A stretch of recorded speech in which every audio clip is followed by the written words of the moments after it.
Chapter 2 The Pool of Tears "Curiouser and curiouser," cried Alice. She was so much surprised that for the moment she quite forgot how to speak good English.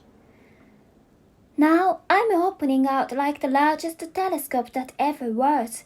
Goodbye, feet." For when she looked down at her feet, they seemed to be almost out of sight.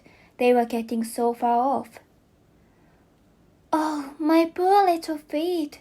I wonder who will put on your shoes and stockings for you now, dears. I'm sure I shan't be able. I shall be a great deal too far off to trouble myself about you. You must manage the best way you can. But I must be kind to them," thought Alice. "Or perhaps they won't walk the way I want to go. Let me see. I'll give them a new pair of boots every Christmas." And she went on planning to herself how she would manage it. "They must go by the carrier," she thought. "And how funny it will seem sending presents to one's own feet. And how odd the directions will look. Alice's right foot, Esquire, hearth rug near the fender, with Alice's left. Oh dear, what nonsense I'm talking." Just then her head struck against the roof of the hall. In fact, she was now more than 9 feet high, and she at once took up the little golden key and hurried off to the garden door. Poor Alice! It was as much as she could do, lying down on one side, to look through into the garden with one eye. But to get through was more hopeless than ever. She sat down and began to cry again. "You ought to be ashamed of yourself," said Alice. "A great girl like you," she might well say this, "to go on crying in this way.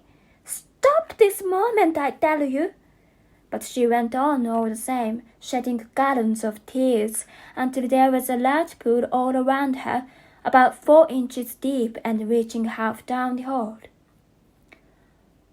After a time she heard a little pattering of feet in the distance, and she hastily dried her eyes to see what was coming. It was the White Rabbit returning, splendidly dressed, with a pair of white kid gloves in one hand and a large fan in the other. He came trotting along in a great hurry, muttering to himself as he came, "Oh, the Duchess, oh, won't she be savage if I've kept her waiting?" Alice felt so desperate that she was ready to ask help of anyone. So when the rabbit came near her, she began in a low, timid voice, "If you please, sir." The rabbit started violently, dropped the white kid gloves and the fan, and scurried away into the darkness as hard as he could go. Alice took up the fan and gloves, and as the hall was very hot, she kept fanning herself all the time she went on talking.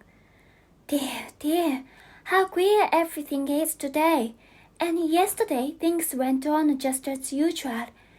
I wonder if I'd been changed in the night. Let me think. Was I the same when I got up this morning? I almost think I can remember feeling a little different.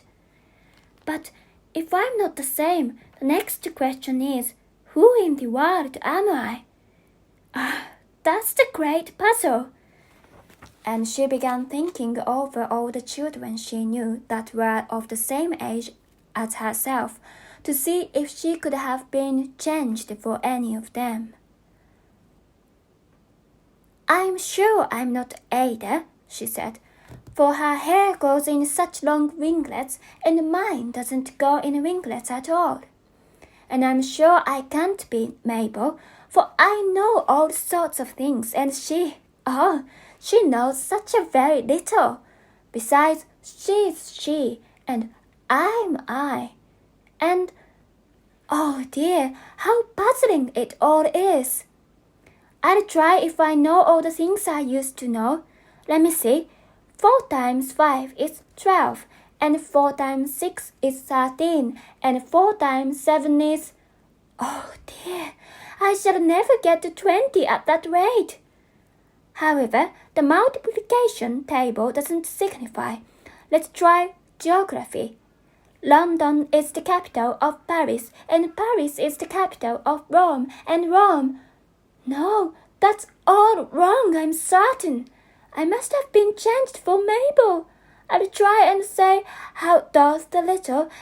And she crossed her hands on her lap as if she were saying lessons, and began to repeat it, but her voice sounded hoarse and strange, and the words did not come the same as they used to do. How does the little crocodile improve his shining tail and pour the waters of the Nile on every golden scale? How cheerfully he seems to grin! How neatly spreads his claws, and welcomes little fishes in with gently smiling jaws. I'm sure those are not the right words, said poor Alice, and her eyes filled with tears again as she went on. I must be Mabel after all, and I shall have to go and live in that poky little house, and have next to no toys to play with. Oh, ever so many lessons to learn. No, I've made up my mind about it. If I'm Mabel, I'll stay down here. It'll be no use their putting their heads down and saying, Come up again, dear. I should only look up and say, Who am I then? Tell me that first, and then, if I like being that person, I'll come up. If not, I'll stay down here till I'm somebody else. But, oh dear, cried Alice, with a sudden burst of tears. I do wish they would put their heads down. I am so very tired of being all alone here. As she said this, she looked down at her hands, and was surprised to see that she had put on one of the rabbit's little white kid gloves while she was talking. How can I have done that? She thought. I must be growing small again. She got up and went to the table to measure herself by it, and found that, as nearly as she could guess, she was now about 2 feet high, and was going on shrinking rapidly. She soon found out that the cause of this was the fan she was holding, and she dropped it hastily, just in time to avoid shrinking away altogether.